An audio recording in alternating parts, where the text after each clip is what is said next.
എങ്കിലും അദ്ദേഹത്തിന്റെ നാമം സ്നേഹത്തോടെ എന്റെ ഗുരുവായൂരപ്പ എന്ന് ഒരിക്കലെങ്കിലും വിളിച്ചിട്ടുണ്ടെങ്കിൽ നിങ്ങളുടെ ചുമലിൽ ഒരു കൈ വന്ന് വീഴുമെന്ന് ഉറപ്പായിട്ട് വിശ്വസിച്ചു.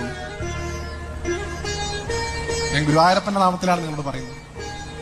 ഭഗവാനെ നിങ്ങൾ ഒരു സെക്കൻഡ് നിങ്ങളുടെ ജീവിതത്തിൽ അദ്ദേഹത്തെ നിങ്ങൾ സ്നേഹിച്ചിട്ടുണ്ടെങ്കിൽ, ഒരൊറ്റ നിമിഷം ഭഗവാനെ നിങ്ങൾ പ്രേമത്തോടെ കണ്ടിട്ടുണ്ടെങ്കിൽ, നിങ്ങൾക്കൊരു വിഷമം വരുമ്പോ, നിങ്ങൾക്കൊരാപത്ത് വരുമ്പോ ഭഗവാൻ നിങ്ങളുടെ മുമ്പിലുണ്ടാവും. അത് 4 കൈയുള്ള വിഷ്ണുവായിട്ടോ ഓടക്കോയിൽ വായിക്കുന്ന കൃഷ്ണനായിട്ടോ ആണെന്ന് വിചാരിക്കരുത്.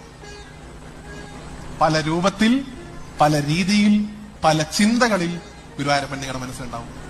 നേരത്തെ പറഞ്ഞല്ലോ, ഭഗവാൻ ധർമ്മച്യുതി വരുന്ന സമയത്ത് അവതാരങ്ങൾ എടുത്തുകൊണ്ടേയിരിക്കും. എവിടെയാ അവതാരങ്ങൾ എടുക്കണേ? ഹരിദ്വാറിലോ ബദ്രിയിലോ ഉംബർനാടോ അല്ല, നിങ്ങളുടെയൊക്കെ മനസ്സിലാണ് ഭഗവാൻ അവതരിക്കുന്നത്.